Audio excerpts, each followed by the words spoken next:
আসসালামু আলাইকুম ওয়া রাহমাতুল্লাহি ওয়া বারাকাতুহু। আউযু বিল্লাহি মিনাশ শাইতানির রাজীম। বিসমিল্লাহির রহমানির রহিম।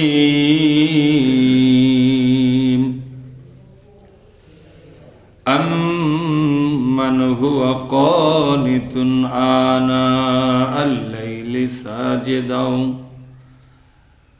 ساجدا وقائما يحذر الآخرة ويرجو رحمة ربه قل هل يستوي الذين يعلمون والذين لا يعلمون إنما يتذكر أولو الألباب। আমরা আল্লাহর দরবারে শুকরিয়া আদায় করি, বলি আলহামদুলিল্লাহ। বিশ্বনবীর প্রতি দরুদ শরীফ পড়ি সাল্লাল্লাহু আলাইহি ওয়াসাল্লাম। সম্মানিত ভাইয়েরা, কোরআন শরীফের ৩৯তম সূরা সূরা আজ-জুমার, এই সূরা থেকে ৯ নম্বর আয়াতটি আপনাদেরকে পড়ে শোনালাম।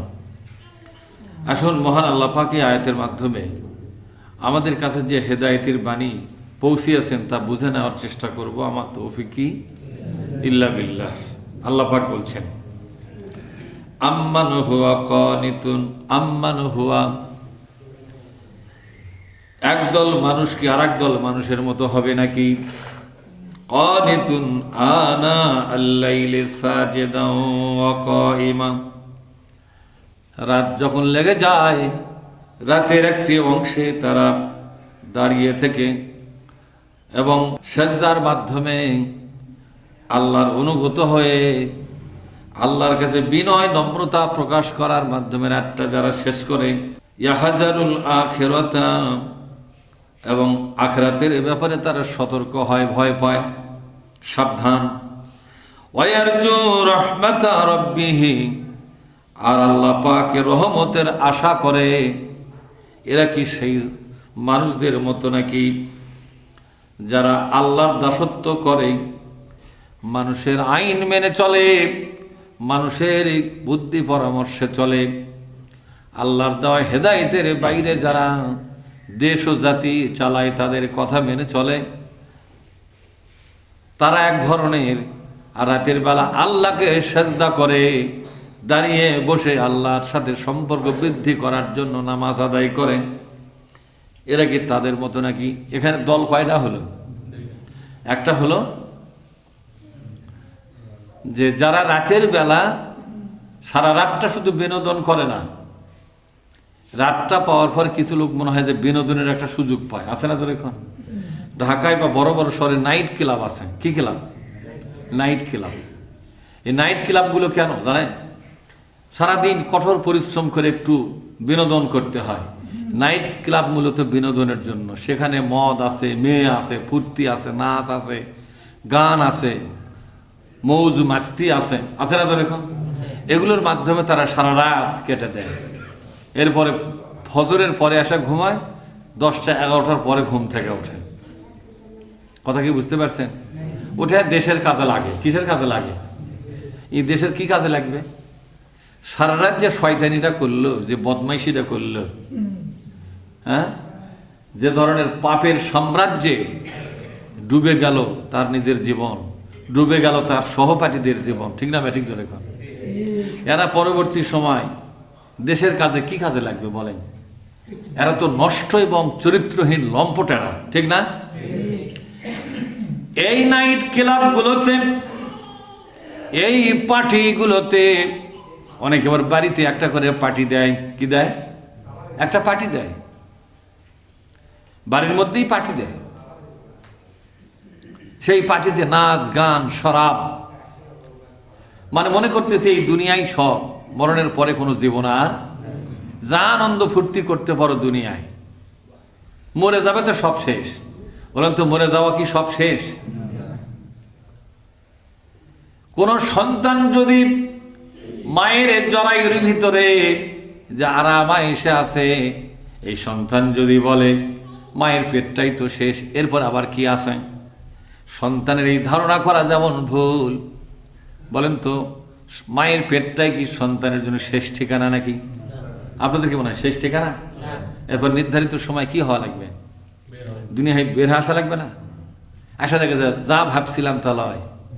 মনে করছিলাম আমার এই জীবনের জগৎটা ওই কয়েক ইঞ্চি জায়গার ভেতরে, কিন্তু বাইরে এসে দেখে কি কত বিশাল দুনিয়া।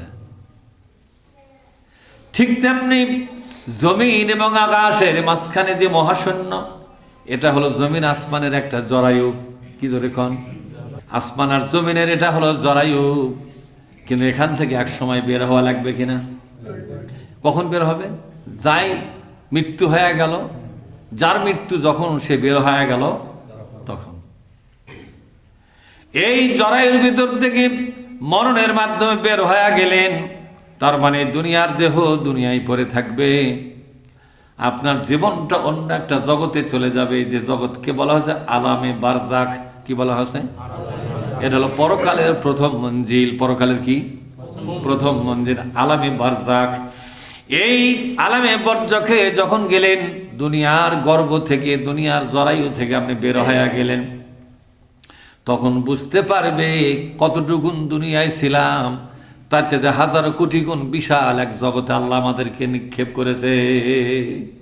ওই পেটের বাচ্চার মতো। যদি কোনো বাচ্চা মনে করে মায়ের পেটটাই আমার জন্য শেষ ঠিকানা, এই তো জগৎ, এই তো জীবন, এরপরে কিচ্ছু নাই, বলেন তো কিছু আছে না নাই? এই যে দুনিয়াটা আছে। এইভাবে যারা মৌজ মাস্তি করে, আনন্দ ফুর্তি করে, ঘরে ঘরে বাড়িতে বাড়িতে পার্টি জমায়। কি জমায় জোরে বলেন? পার্টি জমায়, বন্ধু বান্ধবদেরকে দাওয়াত দেয়, নাচনিওয়ালি গাউনিওয়ালি নাচ গানের অনুষ্ঠান এবং শরাব পানের অনুষ্ঠান তারা মৌজ মাস্তির মাধ্যমে সম্পাদন করে। এরা মনে করে এই দুনিয়াই শেষ, এরপরে আর কোনো জগৎ নাই। শিশুর যেমন মায়ের পেটটাকে শেষ জগৎ যদি মনে করে, শিশু যেমন ভুল করলো, এরাও ঠিক তেমনি ভুল করে বসলো, এই দুনিয়াটা শেষ, এরপরে আর কিছুই নাই। এটা তাদের ভুল ধারণা। আপনাদের কি মনে হয়, ভুল না সঠিক? এটা হলো ভুল। এই জন্য আল্লাহ পাক বলছেন, যারা দুনিয়া নিয়া, দুনিয়ার আনন্দ, দুনিয়ার ভোগ বিলাস, দুনিয়ার আমোদ ও ফুর্তি নিয়া, মৌজ মাস্তি নিয়া দুনিয়ার জিন্দেগি যারা সমাপ্ত করতেছ, চরম ভুলের মধ্যে আছে। আবার এরাই যখন বিপদে পড়ে, এই মৌজ মাস্তি আলারা, এই বড় বড় নেতা নেত্রীগুলা, এই বড় বড় টাকাওয়ালাগুলা, আর কথা বোঝেননি? অনেক টাকাওয়ালার সন্তানের আদরের দুলাল, আদরের কি আছে না? অনেক কারি কারি টাকা বাপে এক খামসা নিয়ে যায়, নাইট ক্লাবে খরচ করে, এক খামসা নিয়ে যায় পার্টি অফিসে খরচ করে, মৌজ মাস্তি করে। আছে না এরকম? যেরকম এই লোকগুলাই যখন ক্যান্সারে পড়ে যায়, এই লোকগুলা যখন দুনিয়ার বিভিন্ন বিপদ আপদ মুসিবতে জড়িয়ে যায়, তখন এরা আল্লাহর সামনে দোয়া করে, আল্লাহ আমাকে বাঁচাও, আল্লাহ আমাকে কি করো,